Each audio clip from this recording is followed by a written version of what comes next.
José María, bienvenido a Atrapalibros. Un placer tenerte con nosotros. Bueno, muchas gracias de verdad por invitarme, Rocío.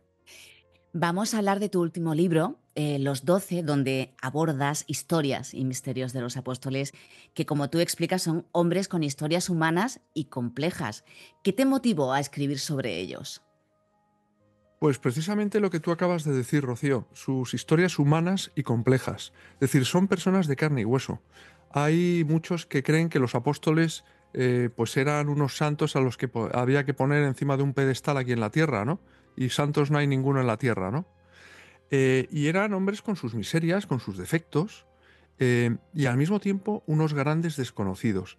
Porque si repasas los evangelios, hay muchos que pasan de puntillas por ellos. Por ejemplo, hay solo dos menciones en todos los evangelios a Simón el Cananeo, cuando es un apóstol muy destacado, muy importante, que desempeñó una labor evangelizadora crucial y que además nadie sabe hoy que está enterrado en la Basílica de San Pedro en Roma con Judas Tadeo, bajo el altar de San José. Yo no lo sabía. En esa basílica maravillosa, donde hay tantos altares, donde hay tantas estatuas de Bernini, bueno, pues allí están dos de los apóstoles de Jesús de Nazaret, enterrados. Y eso, claro, sale ahora a relucir precisamente en los 12. ¿Y por qué son 12? Bueno, son 12 porque es un número en la tradición judía, ¿no? 12 más uno, en este caso más Jesús de Nazaret, el maestro, Ujú. rabí, como ellos le llamaban. Y son 12, además, fíjate, a veces son 10. Cuando se produce la resurrección de Jesús y se aparece al colegio apostólico por primera vez, solo están 10 porque Judas Iscariote ya se ha suicidado y Tomás no está, Ujú. sino que estará 8 días después, que será cuando meta la falange del dedo índice en el costado de Jesús, ¿no? Sí. Por cierto, falange del dedo índice que se conserva hoy. ¿Dónde? Claro, yo es que son hallazgos que a mí me ha servido investigar y escribir este libro para aprender. ¿Y Porque cómo has conjugado, José María, perdona que te interrumpa, esto de los textos bíblicos como evidencias históricas y arqueológicas? O sea, es que compaginar ambas es perspectivas. flipante, es flipante porque este no es un libro beato, ¿vale? Este es un libro para todos los públicos. Me da igual que el lector sea creyente o no. O sea, es historia, al fin y al cabo, ¿no? Y además historia alumbrada a la luz de la arqueología, de los hallazgos arqueológicos, muchos de los cuales se han producido en pleno siglo XX y XXI, y probablemente mientras tú y yo estamos ahora aquí hablando, Rocío, se esté produciendo algún hallazgo en algún remoto lugar donde evangelizaron los 12, ¿no? Es fundamental tener una cosa muy clara, ¿no? Por ejemplo, los 12 cierra una bilogía iniciada con Últimas Noticias de Jesús, por Ujú. cierto, cuya octava edición está ya casi en imprenta. ¿Por qué el éxito y la gran acogida de Últimas Noticias de Jesús? Como espero que tenga ahora los 12. Porque, como te decía, es un libro para todos los públicos en el que mm, salen a relucir hallazgos que te confirman en la historicidad de los evangelios. Es decir, Poncio Pilato no es un personaje de ficción, es un personaje histórico. Se halló una inscripción con su nombre y cargo en Cesarea Marítima en pleno siglo XX. El sumo sacerdote Caifás, que condenó a muerte a Jesús, es un personaje histórico que existió. ¿Por qué? Pues entre otras evidencias, porque se halló el osario con sus huesos y los de su familia en Cesarea Marítima. Entonces, es algo verdaderamente increíble, ¿no? Yo he quedado asombrado cómo a la luz de la ciencia puedes iluminar también la fe. Es decir, no son irreconciliables, sino que van de la mano juntas, ¿no? Y eso da como resultado, pues, unos libros sorprendentes, ¿no? Que a mí el primero me sorprenden, me deslumbran, porque yo soy católico, me confieso como tal públicamente, pero reconozco, pues, mi ignorancia en muchos temas, por ejemplo, de los 12. Había historias como el robo de las cabezas de Pedro y de Pablo que yo desconocía por completo. Es que son 12 apóstoles, como estamos diciendo, 12 capítulos, donde tú nos ofreces eso, ¿no? Un retrato que humaniza a los discípulos de Jesús y profundiza en ese legado. Si quieres empezamos por el principio, ¿no? En ese primer capítulo no vamos a recorrerlos todos porque hay cosas muy interesantes, es para que lo lean, pero para que tengan un aperitivo los lectores. Pedro, el príncipe de los apóstoles, ¿no? Este capítulo no solo es relevante porque Pedro es la figura como más prominente, ¿no? Quizás entre los apóstoles, sino también por ese misterio en torno a su tumba en el Vaticano. Bueno, es increíble cómo en el año 1939, al comienzo de la Segunda Guerra Mundial, al Papa Pío XII se le ocurre que hay que hacer excavaciones eh, en la Basílica de San Pedro, ¿no? Y entonces, bueno, pues eso crea polémicas y debates de todo tipo, quienes están a favor o en contra. Y el caso es que acaban descubriendo la tumba de Pedro, pero se llevan una tremenda decepción porque se dan cuenta de que está vacía. No están los restos de él en el año 39. Desde entonces hay, no voy a decir una obsesión, pero sí un interés evidente en localizar a toda costa los restos óseos de Pedro, del príncipe de los apóstoles, hasta que en el año 1964 el Papa Pablo VI anuncia a los cuatro vientos que han aparecido los restos de Pedro, ¿no? Aquello es un acontecimiento mundial del cual pues no tenemos memoria evidentemente hoy, ¿no? Ujú. Pero que en los 12 sale a relucir, ¿no? Como este gran descubrimiento eh, que supone pues una de las reliquias más preciadas de toda la cristiandad, pues se produce en 1964. Si tú haces una encuesta a pie de calle sobre, bueno, oye, ¿usted sabe algo sobre el robo de las cabezas de Pedro y de Pablo? ¿O sabe qué tal? No, no tengo ni idea. Y es más, si me lo hubieran preguntado a mí antes de consultar documentos en archivos de ese robo que se produce en 1438 y que es que supera la mejor ficción, Rocío, porque con eso puedes hacer una película. O sea, realmente es increíble. Es que yo he descubierto muchas cosas con la lectura de tu libro, por eso queríamos hacer Además, desde perdóname Atrapalibros. perdóname Dime, dime. que te interrumpa, pero me encanta hablar contigo y que me digas esto, que te has leído el libro. Para mí es que de verdad, o sea, ya, bienvenida al club, Yo estoy ya que porque, se le iba a pasar a mi madre, ¿sabes? Porque es una gran porque de lectora verdad, también y está es que interesada. se nota mucho cuando una persona que te entrevista se ha leído el libro y cuando no se lo ha leído. Y tú te lo has leído, sí. Y, José María, hablamos de Santiago, el mayor, porque también esa controversia sobre la autenticidad de los restos en Compostela, pues tiene un gran interés para todos. Bueno, es otro tema que verdaderamente yo he de reconocer que desconocía. Y hay un antropólogo forense de renombre internacional, se llama Fernando Serrulla, aquí en la Xunta de Galicia, encarga en el año, fíjate que estamos hablando de 1991, le encarga que haga un estudio sobre los restos óseos no de Santiago el Mayor, sino de Santiago el Menor. Ujú. Es decir, les apodan así para distinguir a Santiago el Mayor, que es el patrono de España, el apóstol, que está allí en Santiago de Compostela enterrado, pero también hay restos que se veneran en la llamada Capilla de las Reliquias de la Catedral Compostelana de Santiago el Menor, es decir, Santiago el hijo de Alfeo, ¿m? No, no Santiago el hijo de Cebedeo, como es Santiago el Mayor. Es un Ujú. poco lío, yo lo reconozco, ¿no? Hay una duplicidad en los apóstoles, hay dos Santiagos, hay dos Judas, ¿no? Hay dos Simones, Simón Pedro, Simón el Es Cananeo, verdad. pero en este caso tú te refieres a la cabeza que se conserva en un relicario, se llama el busto de plata, en la Capilla de las Reliquias de la Catedral Compostelana de Santiago el Menor. Bien, a Fernando Serrulla en 1991, hace ya 25 años, se dice pronto, le encargan un estudio. Y él, como no le dejan sacar los restos de la catedral, improvisa un laboratorio allí.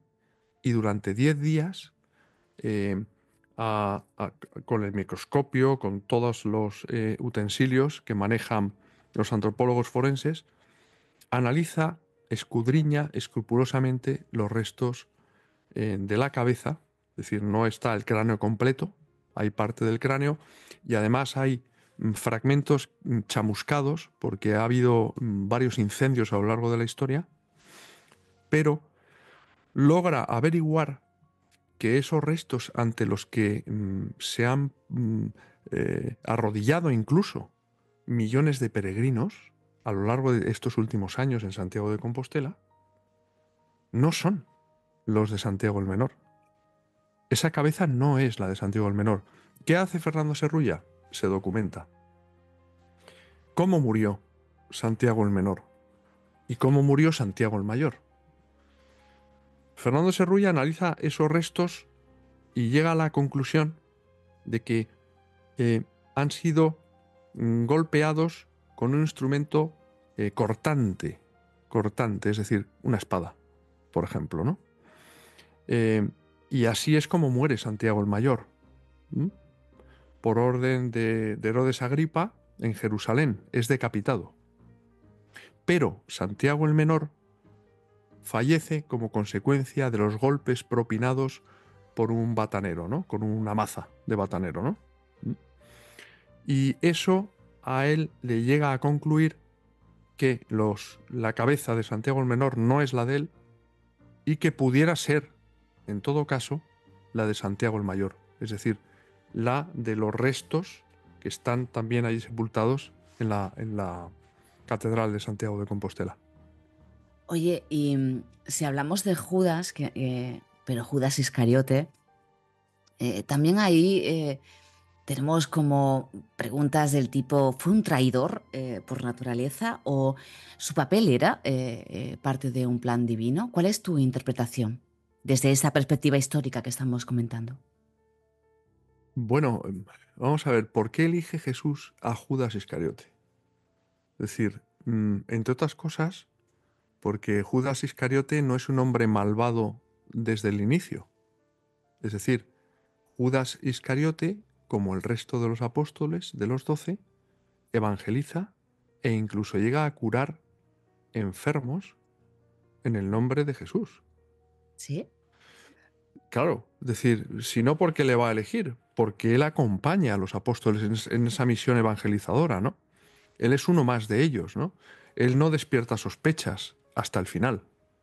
Pero en los 3 años de predicación pública de Jesús, Judas Iscariote acompaña a Jesús y al resto de los apóstoles, ¿no? Entonces, qué es lo que sucede? Por un lado, aparte de que esté escrito, y lo escrito, escrito está, ¿no? Y se cumple, si coges, por ejemplo, profecías que hay en el Antiguo Testamento, entre ellas esta, ves cómo se cumplen en el Nuevo Testamento. ¿Mm? Mm. Con independencia de eso, hay un móvil eh, que propicia la traición de Judas. Y es que Judas está muy vinculado a la secta de los celotes en aquella época. ¿Quiénes son los celotes? Pues son los miembros de una secta que deciden tomarse la justicia por su mano y que están en contra del pacifismo que Jesús predica a la hora de ofrecer la otra mejilla al enemigo, ¿no? Ellos ven a Jesús, creen, de hecho, que Jesús, aparte de hombre, es Dios, y se rebelan. Y dicen, ¿cómo es posible que Jesús no sea el libertador del pueblo de Israel? Siendo Dios, ¿por qué no acaba con esa férula opresora por parte de los romanos al pueblo judío? Y se rebelan contra esa realidad, ¿no? Y la figura de Judas Iscariote es para mí fascinante. O sea, realmente es fascinante. No se puede decir desde el punto de vista de la postura de la Iglesia que esté condenado. Vale. De hecho, Juan Pablo II ya aludió a él diciendo que nadie podía decir que Judas Iscariote estaba condenado. Hay un momento en el que él se arrepiente, pero se arrepiente no como Pedro, cuando le niega 3 veces. ¿eh? Pedro llora amargamente, pide perdón a Jesús se arrepiente de verdad y Jesús, que es misericordioso, le perdona. Judas es una reacción, digamos, más visceral, más iracunda. Va allí a donde está José Caifás con el resto de los sumos sacerdotes, arroja con ira los 30 denarios de plata con la Mm. efigie de Tiberio, que es el emperador que rige, ¿no?, durante la vida de Jesús de Nazaret. Y entonces, ¿qué hacen estos sumos sacerdotes con ese dinero que está contaminado según la ley mosaica? Compran el campo de la sangre, que se conserva hoy en Jerusalén, que es donde va Judas desesperado y se ahorca de la rama de un árbol que se parte en dos y hace que sus vísceras se desparramen por el suelo. Eso está en uno de los evangelios, ¿no?, de forma tan gráfica. Pero fíjate que a mí me llamó la atención, Rocío, enterarme, cuando investigaba los 12, que en Alemania, por ejemplo, los funcionarios del registro civil tienen potestad de denegar que se ponga el nombre de Judas a un recién nacido. ¿Sí? Es alucinante, porque Judas simboliza la traición universalmente, ¿no? De hecho, a, a las cabras que conducen a los corderos lechales de 3-4 meses al matadero para ser degollados, se le llama la cabra Judas. Hoy día, ¿eh? Claro, es algo increíble y por eso a Judas Tadeo se le pone Tadeo, para diferenciarlo Claro, del claro, otro. claro. Muchas veces se tiene Porque, que aclarar, ¿no? Yo he tenido compañeras de, no, pero Judas Tadeo. exactamente, acláralo. Hablemos del apóstol Juan, que también es trascendental, no solo por esa cercanía a Jesús, sino también por su legado espiritual como el autor del Apocalipsis. ¿Y qué nos revelan los evangelios sobre su relación con Jesús que quizás, no sé, no es tan evidente a simple vista? Bueno, él es el autor del cuarto evangelio. ¿m? Ya sabes que hay 3 evangelios sinópticos y luego está el evangelio de Juan, ¿no?, que cierra, digamos, los evangelios del Nuevo Testamento. Él se autodenomina el discípulo amado, es el que eh, apoya, reclina la cabeza sobre el pecho de Jesús en la última cena. Es el apóstol, no sé si adolescente, pero sí el menor de todos. No sabemos exactamente qué edad tenía. Sabemos que murió muy mayor, con más de 100 años, desterrado en la isla de Patmos por el emperador Domiciano. Pero él es un testigo privilegiado de toda la predicación pública de Jesús. Él acompaña, de hecho, a Pedro, al príncipe de los apóstoles, a Santiago, que lo tenemos en Santiago de Compostela enterrado, pues por ejemplo en hechos tan decisivos como la transfiguración, como la resurrección de Lázaro, poco antes de que empiece la pasión de Jesús, Mm. que es una de mis grandes preguntas, ¿no? Decir, vamos a ver, cuando se produce el prendimiento de Jesús en el huerto de Getsemaní, la gran estampida de los apóstoles. O sea, todos salen corriendo. Bueno, el miedo es muy humano, ¿no? Pero, pero digo, pero si es que acaban de ver hace unos días cómo Lázaro salía con las vendas después de estar 4 días muerto de la tumba. Entonces, claro, eso te hace recapacitar, ¿no? Y decir, bueno, oye, estos no eran, digamos, que unos benditos, ¿no? Eran personas normales de andar por casa, de carne y hueso, que se equivocaban como todo el mundo, ¿no? Y Y tenían ahí ese es la miedo, ¿no? ¿Qué riqueza. dices, no? Claro, el miedo es muy humano, ¿no? Es decir, todos tenemos miedo, pero eso no quiere decir nada. Algunas veces lo vencemos, otras nos dejamos dominar por él. Pero, pero a mí lo que... Tú lo has comentado antes al principio, Rocío. Yo lo que he querido con los 12 es humanizar a los 12, valga la redundancia, ¿no? Humanizarlos, hacer un retrato humano de ellos, ¿no? Acercarlos al lector del siglo XXI. Fíjate, estamos hablando de unos personajes que trajinaron por aquí en el siglo I. Claro, pero Han es pasado. como comentabas antes, ¿no? Existieron de verdad muchos de ellos. Tenemos esa imagen cinematográfica, ¿no? Quizás que llega hasta nuestras casas, ¿no? Historias contadas a través del audiovisual y pensamos que es ficción, pero muchos de ellos fueron Ujú. reales, personas de carne y hueso. Es que efectivamente, es que en el caso de los apóstoles, yo lo digo sinceramente, la realidad supera la ficción. Son historias increíbles. Son personajes, bueno, el éxito, por ejemplo, de la serie de Chosen, ¿no? Es decir, es una serie para todos los públicos, cualquiera puede ver. Oye, puedes creer o no puedes creer, da lo mismo. O sea, realmente te están contando de manera ficcionada en ese caso, no así en los 12, que he manejado mucha documentación, es un libro histórico, es un ensayo, no es ficción, no es una novela, pero es que realmente la vida era así, ¿no? A mí me gusta mucho además trascender a los detalles, ¿no? Cómo vivían. En el anterior libro, Últimas Noticias de Jesús, pues hacía eso, ¿no? Jesús cuánto medía, estaba fuerte, de qué color tenía el pelo, qué comía, eh, cuántas caminatas se hacía a la semana. Es decir, rasgos que humanizan al personaje, ¿no? Porque no nos olvidemos de que con independencia de que creamos o no que Jesús es Dios, Jesús es un hombre y es un personaje histórico, y yo me atrevo a decir, sin temor a equivocarme, de que es el personaje histórico más importante de la historia. Y José María, en tu opinión, ¿qué papel juegan las reliquias, ¿no? Porque tú hablas mucho de ellas en los 12, esas reliquias en la fe actual, porque han fascinado a creyentes, historiadores, arqueólogos durante siglos, ¿no? Y seguirá haciéndolo. Sí, bueno, es impresionante. Es decir, yo conozco, por ejemplo, a un experto, voy a decir a una persona, sí, claro, uno de los mayores expertos del mundo, que es judío, israelita, y que como tal, pues no cree en la primera venida de Jesús. Rendirse a la evidencia de la autenticidad de la sábana santa de Turín.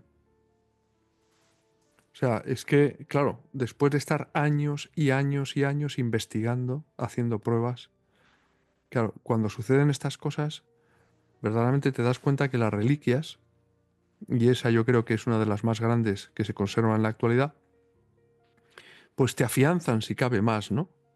En la autenticidad de esos personajes históricos, que no son fruto de la leyenda ni de la invención. Eh, Existieron realmente, ¿no? Y ya para terminar, si tuvieras que resumir en una frase o una reflexión personal lo que más te ha impactado, ¿no? Al escribir el libro, ¿qué dirías? ¿Qué aspecto de la vida de los apóstoles consideras que es más relevante en la sociedad contemporánea? Uf, qué gran pregunta. Vamos a ver, ¿cómo lo diría yo? Son como 12 espejos esmerilados en los cuales eh, un lector u otro se puede ver reflejado. Te puedes ver reflejado mejor en el espejo de Pedro, en el de Judas Tadeo, incluso en el de Judas Iscariote, el de Simón el Cananeo, en el de Juan, en el de Felipe, en el de Bartolomé. Es decir, cada uno tiene rasgos con los cuales tú te puedes sentir más identificado, ¿no? Yo creo que eso es importante, ¿no? Señalarlo, la riqueza de matices, ¿no? De las personas, porque estamos hablando de personas que existieron de carne y hueso. Eh, Algunas muy parecidas a nosotros, pues con sus flaquezas, con sus miedos, con sus dudas, con bueno, sus momentos de alegría, sus momentos de tristeza, sus tribulaciones. Es decir, personas que sentían, ¿no? Todo lo que pasaba, ¿no? Podemos trasladarnos con ellos de la mano a, por ejemplo, yo que sé, al lago de Genesaret, ¿no? Yo, por ejemplo, cuando voy al Mar Menor, se asemeja mucho al lago de Genesaret, ¿no? Que le llaman en los evangelios, por cierto, el mar de Galilea o el mar de Tiberíades, pero que era un lago, es un lago de agua dulce, de hecho, vamos, que existe hoy. Y entonces te puedes imaginar a Jesús caminando sobre las aguas, calmando la tempestad, obrando los prodigios de las dos pescas milagrosas, ¿no? Claro, hay momentos en los que, por ejemplo, Pedro, que es un pescador rudo, brusco a veces, eh, se ha pasado toda la noche faenando, no ha pescado absolutamente nada y viene un tío que es un carpintero que le dice, oye, haz el favor de echar otra vez las redes al lago. Claro, tú imagínate, Rocío, tú o yo, cuando si te viene alguien a decirte eso, ¿no? Bueno, le puedes decir, mira, oye, déjame, mira, que me voy a la cama, voy a dormir primero, pero he estado toda la noche en vela, ¿no? Y luego, oye, llevo aquí toda mi vida pescando. Y sin embargo, él lo hace, ¿no? O como Mateo, ¿no? El recaudador de impuestos. Hay un cuadro de Caravaggio, que hablo de él en los 12, Mm. el rey del claroscuro, que es una pasada, se llama la vocación de San Mateo, que es cuando le llama, ¿no? Y entonces se ve, es decir, a mí es algo que me deja perplejo, ¿no? Y yo, además, lo he comentado con Iker Jiménez, yo colaboro en Cuarto Milenio, y en alguna ocasión, ¿no? Cómo, con una sola palabra, sígueme, Mateo, que es, digamos, el más ilustrado de los apóstoles, un hombre rico que repartía los impuestos, recaudaba los impuestos, mejor dicho, se levanta como un resorte de la mesa donde está contando las monedas y sigue a Jesús sin pestañear. O sea, eso es algo que verdaderamente Jesús debía tener una mirada, una capacidad de seducción tal que para que una persona fuera capaz de dejarlo todo y de seguirle con una sola palabra y una sola mirada, es tremendo. Pues muchísimas gracias, José María. Tendríamos que muchísimo tiempo nos haría falta para hablar de todo lo que se expone en tu libro, pero preferentemente que los lectores lo compren y que lo disfruten. Y ya, bueno, ya habrá más. De momento, los 12. Y nada, hasta la próxima. Oye, Rocío, de verdad, un placer, de verdad, y gracias, ¿eh? Gracias primero por leerte el libro y luego por las preguntas pues tan interesantes, ¿no? Me he tenido Y que que además saltar se algunas, nota. pero digo, es que hay otros medios de comunicación que estamos ahí queriendo hablar contigo. Oye, muchísimas gracias, ¿eh? Un placer, José María.